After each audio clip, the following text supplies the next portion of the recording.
ఆంధ్రప్రదేశ్ రాజకీయాల్లో పదవుల కోసం పార్టీలు మారడం, అవకాశాల కోసం సిద్ధాంతాలు మార్చుకోవడం కొత్త విషయమే కాదు. అయితే అలాంటి రాజకీయ వాతావరణంలో 4 దశాబ్దాలకు పైగా ఒకే పార్టీని నమ్ముకొని ఎలాంటి పరిస్థితుల్లోనూ జెండా మార్చకుండా నిలిచిన నాయకులు చాలా అరుదు.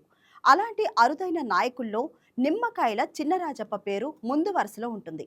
పార్టీ కష్టకాలంలోనూ, అధికారంలో ఉన్నప్పుడు, ప్రతిపక్షంలో ఉన్నప్పుడు ఒకే విధంగా పనిచేసిన నాయకుడిగా ఆయనకు ప్రత్యేక గుర్తింపు ఉంది. ప్రస్తుతం టీడీపీలో జరుగుతున్న చర్చల్లో రాజప్ప పేరు మరోసారి వినిపిస్తుంది.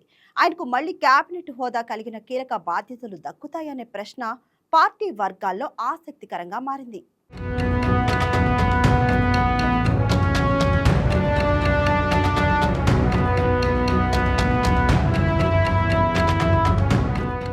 తూర్పుగోదావరి జిల్లా రాజకీయాల్లో విశ్వాసం, నిబద్ధత, అవినీతి లేని సేవకు పర్యాయ పదంగా నిలిచిన పేరు నిమ్మకాయల చినరాజప్ప.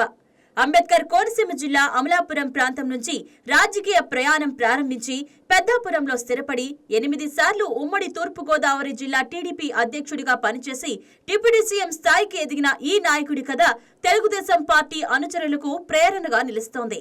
ప్రస్తుతం 2024 ఎన్నికల తర్వాత ఏర్పడిన కూటమి ప్రభుత్వంలో జూనియర్ నాయకులు మంత్రి పదవులు అందుకుంటుండగా రాజప్ప వంటి సీనియర్ నాయకుడికి తగిన గుర్తింపు లభించకపోవడం పార్టీలో చర్చనీయాంశమవుతుంది. కోనసీమలో సీటు అవకాశం లేకపోయినా జిల్లా అధ్యక్షుడిగా నియమితులై పార్టీకి వెన్న తెచ్చారు. పదవుల కోసం ఎన్నడూ ఆగలేదు. ప్రజారాజ్యం వంటి ప్రత్యామ్నాయాల వైపు కన్నెత్తి చూడలేదు. తన బంధువులు కూడా ప్రజారాజ్యంలోకి వెళ్లినప్పటికీ రాజప్ప టీడీపీలోనే నిలిచి పార్టీ నిబద్ధతను నిరూపించారు. చంద్రబాబు నాయుడు స్థానిక సంస్థల కోటాలో ఆయనను ఎమ్మెల్సీగా చేయడం ఆయన సేవలకు గుర్తింపు. కానీ ఆయన నిజమైన రాజకీయ ప్రయాణం 2014లో పెద్దాపురం నుంచి ఎమ్మెల్యే అభ్యర్థిగా ప్రారంభమైంది. అప్పట్లో పెద్దాపురంలో నాయకత్వ లోటు ఉందని గుర్తించిన చంద్రబాబు అమలాపురం నుంచి పెద్దాపురానికి రాజప్పను తీసుకొచ్చారు. స్థానికంగా బొడ్డు భాస్కర రామారావు వంటి బలమైన పోటీదారులు, కమ్మ సామాజిక వర్గం మద్దతు లేకపోయినా 2014లో రాజప్ప గెలుపొందారు. కొందరు ఇది టీడీపీ గాలి వల్ల వచ్చిన విజయమని వ్యాఖ్యానించిన రాజప్ప తన కృషితో ఆ విజయాన్ని సొంతం చేసుకున్నారు. 2019లో వైసీపీ హవా ఉన్నప్పటికీ పెద్దాపురం నుంచి మళ్లీ గెలిచి తన సామర్థ్యాన్ని నిరూపించారు. 2024లో మూడోసారి హ్యాట్రిక్ సాధించడం ఆయన జనాదరణకు నిదర్శనం. 3 ఎన్నికల్లోనూ పెద్దాపురం ప్రజలు ఆయనను ఆశీర్వదించడం వెనుక ఆయన అవినీతి లేని రాజకీయాలు, స్థానిక సమస్యల పరిష్కారాలు ఉన్నాయి.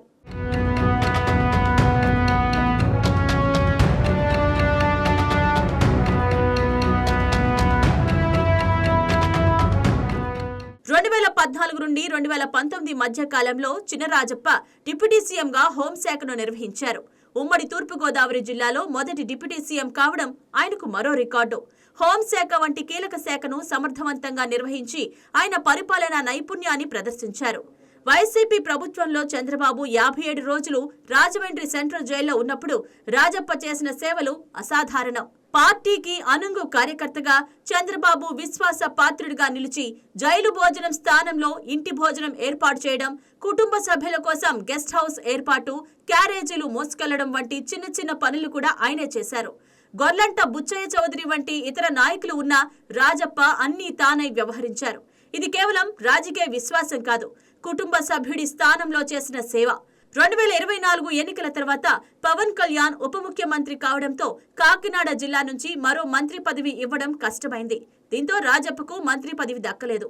ఆయన కంటే జూనియర్లు, కొత్తగా పార్టీలో చేరిన వారు మంత్రులు, రాజ్యసభ, లోక్సభ సభ్యులు అవుతుండగా రాజప్ప ఎమ్మెల్యేగానే కొనసాగుతున్నారు. ఇది ఆయన అనుచరుల్లో అసంతృప్తిని కలిగిస్తోంది. అయినప్పటికీ రాజప్ప ఎన్నడూ ఇగోకు పోలేదు. పెద్దాపురం నియోజకవర్గంలోనే ఉంటూ అభివృద్ధి కార్యక్రమాలపై దృష్టి సారిస్తున్నారు. అంబేద్కర్ కోనసీమ, కాకినాడ జిల్లాలో పార్టీని బలోపేతం చేస్తున్నారు.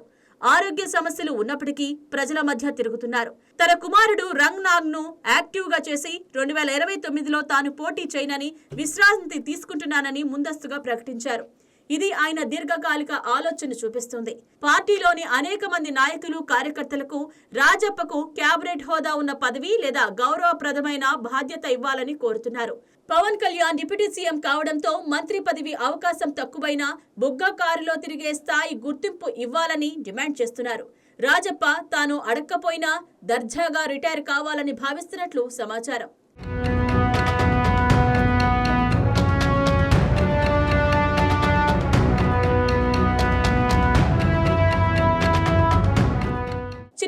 రాజప్ప కథ తెలుగుదేశం పార్టీలో విశ్వాసం ఎంత ముఖ్యమో చూపిస్తుంది. పదవులు ఆశించకుండా పార్టీ సేవ చేయడం అరుదైన గుణం. కానీ ఆధునిక రాజకీయాల్లో సీనియారిటీ, సేవల కంటే సమీకరణాలు, కొత్త నాయకత్వ అవసరాలు ప్రాధాన్యం పొందుతున్నాయి. పవన్ కళ్యాణ్తో కూటమి జాతీయ స్థాయి రాజకీయాలు కొత్త సమీకరణాలు తీసుకొచ్చాయి. ఇందులో సీనియర్ నాయకులకు తగిన గుర్తింపు ఇవ్వకపోతే పార్టీలోని విశ్వాసం దెబ్బతినే ప్రమాదం ఉంది. రాజప్ప వంటి నాయకులు పార్టీకి మూల స్తంభాలు. వారి అనుభవం, స్థానిక పట్టు భవిష్యత్తు ఎన్నికల్లో కీలకం. 2029 ఎన్నికలకు కుమారుడు రంగనాగ్ను సిద్ధం చేస్తున్న రాజప్పకు ఇప్పుడు గౌరవప్రదమైన పదవి ఇవ్వడం ద్వారా పార్టీ సీనియర్ నాయకులను గౌరవిస్తుందని సంకేతం ఇవ్వాలి. పెద్దాపురం ప్రజలు, కోనసీమ, కాకినాడ ప్రాంతాల్లో ఆయనకు ఉన్న ఆదరణ ఆయన సేవలకు సాక్ష్యం. వైసీపీ నుంచి ఎదురయ్యే ఆరోపణలు రాజకీయ పోటీలో సాధారణం. కానీ రాజప్ప జీవితం స్వచ్ఛమైన రాజకీయాలకు ఉదాహరణ. నిమ్మకాయల చినరాజప్ప తెలుగుదేశం పార్టీకి కరుడుగట్టిన యోధుడు. డిప్యూటీ సీఎం నుంచి ఎమ్మెల్యే వరకు ప్రయాణించిన ఆయనకు తగిన గుర్తింపు ఇవ్వడం పార్టీ బాధ్యత. అనుచరులు, కార్యకర్తలు కోరుకుంటున్నట్లు కేబినెట్ హోదా లేదా ఇతర కీలక బాధ్యతలు ఇవ్వడం ద్వారా చంద్రబాబు నాయుడు తన విశ్వాస పాత్రులను గౌరవించినట్లు అవుతుంది. ప్రస్తుత రాజకీయ సమీకరణాలు ఎలా ఉన్నా చినరాజప్ప వంటి నాయకులు తమ నిబద్ధతతో పార్టీని ముందుకు నడిపిస్తారు. పెద్దాపురం నుంచి మొదలైన ఈ ప్రయాణం మరిన్ని విజయాలను సాధించాలని కోరుకుందాం. రాజకీయాల్లో విశ్వాసం ఎప్పుడూ ఫలించాలి. ఇదే నిమ్మకాయల చినరాజప్ప సందేశం.